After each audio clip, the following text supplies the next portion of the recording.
Hello everyone, अस्सलाम वालेकुम। जनाब, कैसे हो आप सभी? Hope so guys you all are doing absolutely great and fine. So guys, we are back again with another video and आज की वीडियो होने वाली है जो आप सभी को पता ही है, जो रेड हेलिफर वो है जिसे हम लाल गाय बोलते हैं। हाँ, रेड हेलिफर है ना, रेड हीफर, तो जिसे हम कहते हैं लाल गाय। तो आप सभी को पता है कि जो इजराइल है उसकी कुर्बानी दे रहा है एंड इस चीज़ का बहुत ज़्यादा प्रोटेस्ट भी हो रहा है। मतलब प्रोटेस्ट हो क्या, लोग खौफ रहे हैं इस चीज़ से कि इजराइल क्यों दे रहा है, क्या चीज़ें हैं ना। और ऊपर से ये भी लगाया जा रहा है कि जब बुक में ऐसा लिखा हुआ है किसी में कि जो ये लास्ट कुर्बानी होगी, उसके बाद क़यामत आ जाएगी ना। और ऐसा भी लिखा था कहीं पे कि मस्जिद अल अक्सा को तोड़ दिया जाएगा, है ना। तो जब जिस दिन मस्जिद अल अक्सा टूटेगा मतलब कि उस दिन क़यामत स्टार्ट है, क़यामत आ गई, obvious सी बात है। तो आज की वीडियो होने वाली है, मोहम्मद अली भाई की वीडियो होने वाली है। इनका टाइटल भी है will the war start after the martyrdom of Al Aqsa मस्जिद।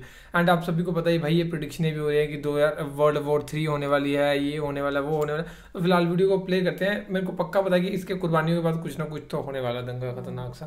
तो फिलहाल प्ले करते हैं इसको और फिर करते हैं बाकी बातें डिस्कस। अच्छा भाइयों, आज हम पारा नंबर 24 डिस्कस कर रहे हैं और हालात जिस तरह से बने हुए हैं, अल्लाह माफ़ करे।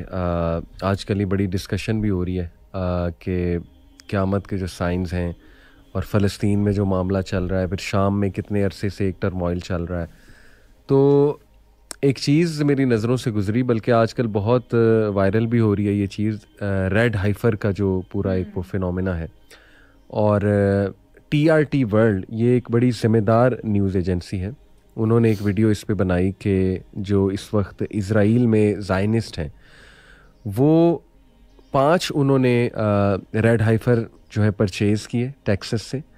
और वो बड़ा ना उनके नपे तुले, मतलब उनके औसाफ हैं और बड़े स्पेसिफ़िक औसाफ हैं उनके। तो अहमद भाई, ये मैं इसलिए भी टॉपिक मेरे जहन में आया क्योंकि सूरह गाफिर की आयत नंबर 24 जो मैं आज शेयर करना चाहूँगा, पहली रिफ्लेक्शन, जिसमें अल्लाह सुब्हानहू व तआला मूसा अलैहिस्सलाम का तज़किरा करते हुए कहते हैं कि मूसा को हमने भेजा सुल्तान मुबीन के साथ, यानी कि बहुत ही क्लियर साइंस और अथॉरिटी के साथ। कहाँ? इला फ़िरऔना व हामाना व क़ारून फ़क़ालू साहिरुन कज़्ज़ाब।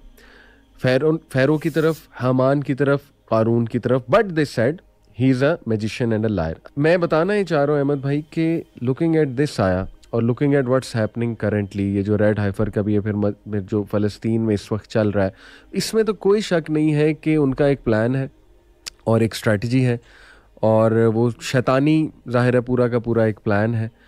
और they are on their way to demolish नाउज़ बिल्लाह मस्जिद अक्सा। और उसके बाद क्या कोई वॉर स्टार्ट हो जाएगी, आर्मेगेडोन स्टार्ट हो जाएगी। तो अहमद भाई, आपने भी चूँकि रेड हाइफर इसको फॉलो किया, what do you think about this? जज़ाकल्लाह खैर अली भाई। इसमें जो मैं फैक्चुअल बातें करना चाहूँगा फर्स्ट एंड फॉरमोस्ट, और जो स्पेकुलेशन है या कंस्पिरेसी है उसको उससे हट के, यानी एब्सोल्यूट फैक्ट्स के ऊपर मबनी बातें हैं जो कि चेक और वेरीफाई भी की जा सकती हैं। वो फैक्ट्स ये हैं कि जूइश ट्रेडिशन के अंदर जो ये रेड काफ है, बकरा है अरबी में या काओ, उसकी सिग्निफिकेंस है। और सूरत अल-बकरा में भी हमें पता लगता है कि इसकी सिग्निफिकेंस है। अब उसकी सिग्निफिकेंस एंशंट इजिप्ट से शुरू होती है।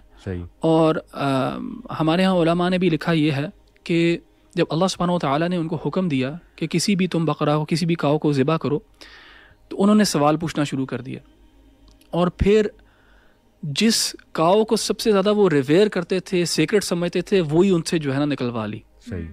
इवन दो पहले अगर वो हुक्म मान लेते थे कोई भी काओ ज़िबा कर सकते थे, लेकिन जिसको सबसे ज़्यादा सेक्रेट समझते थे उसी को अल्लाह ताला ने बरामद करवा लिया। और उसकी डिस्क्रिप्शन भी कुरान के अंदर है, उसके ऊपर कोई ब्लेमिश नहीं है, यानी बिल्कुल वो प्योर है।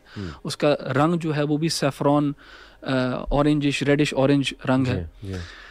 तो उसकी सिग्निफिकेंस तब भी थी बनी इसराइल में, यानी यहूदियों के यहाँ, और आज भी है। हमारे जो मुफस्सिरीन हैं उन्होंने एक्सप्लेन ये किया था कि उन्होंने कत्ल कर दिया था और उस मकतूल को जानने के लिए उस काऊ को सेक्रीफाइस किया था, और फिर उसके एक हिस्से से जो डेड बॉडी थी जिसको कत्ल किया गया था, उसको जब मारा तो वो ज़िंदा हो गया उससे। लेकिन जूइश ट्रेडिशन में अब इसके साथ कुछ ना कुछ प्रोफेसीज़ जुड़ी हुई हैं। प्रोफेसीज़ ये हैं कि वो बिलीव करते हैं कि ये जो ज़मीन है फ़िलिस्तीन वाली, ये इनकी ज़मीन है। और जो टेंपल माउंट है जहाँ पे गुंबद-उस-सखरा है और मस्जिद अक्सा है, दे बिलीव कि this belongs to them. And इसके ऊपर इनका एक टेंपल था, सुलेमान अलैहिस्सलाम ने जो बनाया था, उनके नज़दीक सुलेमान अलैहिस्सलाम ने यहाँ पे एक टेंपल बनाया था, हैकल सुलेमानी। उसको बेबीलोनियंस ने तबाह कर दिया था। उसके बाद इन्होंने दोबारा उसको खड़ा किया और फिर टाइटस ने यानी रोमन्स ने उसको तबाह कर दिया। अब उनकी जो है ख्वाहिश, 1948 में इनके पास ये इलाका आ गया एक लिहाज से, और 1967 में टू बी स्पेसिफिक। तो अब उनकी ख्वाहिश ये है कि वो इसको इधर यहाँ पे अपना टेंपल बनाएं, थर्ड टेंपल यानी सुलेमान अलैहिस्सलाम वाला टेंपल। और मुझे याद है, बहुत पुरानी बात है, 2011 में मैंने एक डॉक्यूमेंट्री देखी थी BBC की, द फ्रैंकिनसेंस ट्रेल के नाम से। फ्रैंकिनसेंस कहते हैं बखूर को, तो उसके ऊपर डॉक्यूमेंट्री थी। तो वो एक औरत है, वो पूरा मिडल ईस्ट ट्रैवल करती है और फ्रैंकिनसेंस के बारे में बात कर रही होती है। उसमें एक बंदा था जिससे वो इंटरव्यू करती है, उस बंदे का नाम है यहूदा ग्लिक। ठीक है, ये आप सर्च भी कर सकते हैं, GLIC उसका सरनेम है। वो उसके ऊपर काम कर रहा था, थर्ड टेंपल के ऊपर, कि इसको हमने कैसे बनाना है। और तब से खैर मुझे पता लगा था, उससे पहले से ये काम कर रहे थे। तो इन्होंने बहुत ज़्यादा काम कर लिया उसके ऊपर। सिर्फ प्रॉब्लम एक ये है कि उस जगह पे मस्जिद अक्सा है, जो मुसलमानों के यहाँ एक मुक़द्दस जगह है और थर्ड होली साइट है। एंड यहूदियों को सिर्फ प्रॉब्लम ये था कि यार इसको कराएंगे तो यार टर्मोइल होगा, पॉलिटिकल इंस्टेबिलिटी होगी, लड़ाई हो सकती है, इतनी ज़्यादा हॉस्टाइल स्टेट्स हैं हमारे इर्द गिर्द। एक लिहाज से उन्होंने इन सब स्टेट्स को न्यूट्रलाइज कर तो लिया। अच्छा, उनका टेंपल बनाने में ना एक रुकावट और थी। एक तो मुसलमानों का मस्जिद अक्सा, लेकिन दूसरी रुकावट ये थी उनके यहाँ कि उस टेंपल को बनाने के लिए उनको प्योर प्रीस्ट्स चाहिए, प्योर रैबाइज चाहिए। और वो प्योरिटी जो है वो मिल सकती है उनको रेड हाइफर के थ्रू। अच्छा, वो इम्प्योरिटी क्या है? इम्प्योरिटी उनके यहाँ, उनकी ट्रेडिशन में इम्प्योरिटी ये है कि अगर वो किसी डेड बॉडी को हाथ लगा लें या किसी और इंसान को हाथ लगा लें जिसने डेड बॉडी को हाथ लगाया होगा, तो वो एक सेंस ऑफ स्पिरिचुअल इम्प्योरिटी के अंदर होते हैं। और ज़ाहिर है हर किसी ने, आपने किसी से मुसाफा किया होगा, उसने किसी ने गुस्ल दिलवाया होगा डेड बॉडी को, तो एवरी वन इज़ कंसिडर्ड कि दे आर इम्प्योर उस लिहाज से, impure to build the temple या टू एंटर द टेंपल। तो उसको प्योरीफाई करने के लिए उनको एक रेड हाइफर चाहिए जिसको वो ज़िबा करेंगे, उसको क्रीमेट करेंगे, उसकी एशेज़ को पानी में मिला के उससे जब नहाएंगे तो वो फिर प्योरीफाई हो जाते हैं, फिर वो टेंपल एंटर कर सकते हैं। तो ये रेड हाइफर ढूंढ रहे थे, और ये रेड हाइफर काफ़ी रेयर है बिकॉज इसके ऊपर एक बाल भी जो है वो रेड के अलावा नहीं होना चाहिए, प्योर रेड होना चाहिए ये काफ जो है।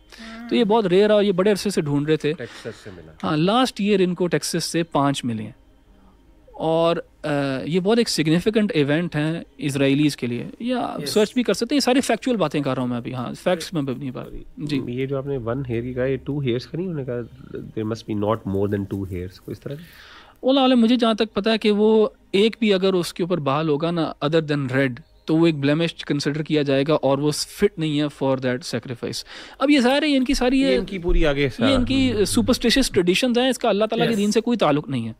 ये इन्होंने अपने, जैसे क्रिश्चियंस ने अपने दीन को पेगनिज्म के साथ मिक्स किया हुआ है, ऐसे यहूदियों ने भी किया हुआ है। बिल्कुल उनके यहाँ भी ये प्रैक्टिसेस जो है ये पेगनिस्टिक प्रैक्टिसेस हैं।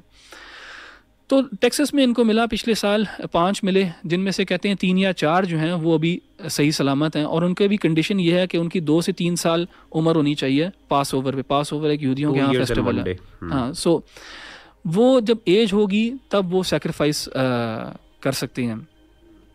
तो वो एज जो है आने को है बिल्कुल, बल्कि कहते हैं कि इसी साल के अंदर अंदर उन्होंने वो सेक्रीफाइस करना होगा। तो ज़ाहिर है जब वो सेक्रीफाइस कर लेंगे, उनके प्रीस्ट प्योरीफाई हो जाएंगे, तब वो जाएंगे towards building the third temple. And ज़ाहिर है जब उन्होंने थर्ड टेंपल बनाना है वो कहीं और नहीं बना सकते, उसकी जगह मखसूस हरम के अंदर ही। हाँ, उस हरम के अंदर ही बनाना है, उस सेंचुरी के अंदर बनाना है। उस सेंचुरी के अंदर मस्जिद अक्सा भी है। तो अब वो मस्जिद अक्सा को ढाएंगे और वहाँ पे अपना टेंपल बनाएंगे। अब उसके बाद क्या होता है वो सब स्पेकुलेशन है। आप प्रोफेसीज़ को देख सकते हैं, आप सोच सकते हैं यह होगा नहीं होगा, ये अल्लाह ताला बेहतर जानता है। और मैं कायल नहीं हूँ उस चीज़ का कि मैं इन चीज़ों पे स्पेकुलेट करूँ। एंड मैं ये भी कहूँ यहाँ पे, इवन जो हमारे लिए काबा, मस्जिद नबवी और जो मस्जिद अक्सा है, ये हमारी सेक्रेड जगह हैं। लेकिन इनमें से एक भी जगह की सेक्रेडनेस इतनी नहीं मुसलमान जान की सेक्रेडनेस है। एंड अनफॉर्चुनेटली हमारे यहाँ 30 to 35,000 पैलेस्टीनियंस जो हैं उनको कत्ल किया गया। सो मेरी कोई इतनी ज़्यादा होप नहीं है कि अगर वो मस्जिद अक्सा को गिराते भी हैं माअज़ल्लाह कि मुसलमान कुछ करेंगे। मेरी को इतनी हाई होप्स और एक्सपेक्टेशंस नहीं है कि ऐसा कोई आर्मागेडन शुरू हो जाएगा, मुसलमान की गैरत जाग जाएगी, क्या होगा क्या नहीं होगा, वल्लाहु ताला आलम। सो गाइस ये थी वीडियो एंड इसमें भाई लास्ट में ये चीज़ क्या है कि मेरे को एक्सपेक्टेशंस नहीं है कि अगर मस्जिद अल-अक्सा को वो तोड़ते भी हैं तो मुसलमान जाग जाएगा, लेकिन मेरे ख्याल से भाई बहुत ज़्यादा प्रॉब्लम होगी, बहुत ज़्यादा दंगे होंगे। एंड वर्ल्ड वॉर 3 का ये कह रहे हैं कि यहूदियों को रेड हीफर इसलिए चाहिए था क्योंकि जो उनका टेम्पल या कुछ है वो प्योर रबड़ से बनना चाहिए था और वो इनको सिर्फ जो प्योर होती है वो रेड हीफर से ही, और उसके पूरे के पूरे लाल बाल होने चाहिए, एक भी ब्लैक बाल होगा तो वो चीज प्योर नहीं मानी जाएगी, है ना।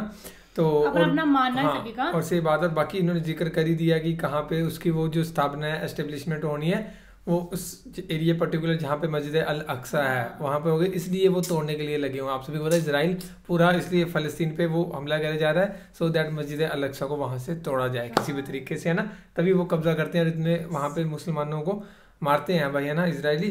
तो वो हमें देखने को मिलता है, सुनने को मिलता है। आप सभी को पता ही है यार, मेरे ख्याल से वर्ल्ड वॉर 3 नियर है भाई। अब ये नहीं पता, ये सिर्फ भाई इन्होंने सही कहा है कि सिर्फ ऊपर वाले को पता है कि उसके बाद क्या अंजाम होगा, टूटता है या नहीं टूटता है, बट खुदा का घर भाई ऐसे नहीं टूट जाता है। इसलिए बाकी देखते हैं भाई क्या प्लान है, क्या रहता है इजराइल का, वो अपनी स्टेटमेंट इसको मोड़ता है या क्या होता है, कुछ नहीं पता। तो देखते हैं। एंड बाकी तो फिलहाल ये थी वीडियो गाइस, टॉपिक सजेस्ट कर दिए जिस पे आप वीडियो चाहते हैं कमेंट टाइम करके। और यूसुफ सीरीज सभी कहते हैं, तो यूसुफ सीरीज का जो एक पार्ट है फर्स्ट वाला वो हमने रिएक्ट कर चुके हैं ऑलरेडी, हमें देख चुके हैं उसका फर्स्ट पार्ट, तो वो भी पड़ा हुआ है, एडिट करना है, वो अपलोड करना है। ये नहीं पता कब अपलोड होता है क्योंकि थोड़ी उसमें एडिटिंग ज़्यादा होती है, आप सभी को पता है, क्रॉप कर करके काट के करना पड़ता है सो दैट ब्लॉग ना हो।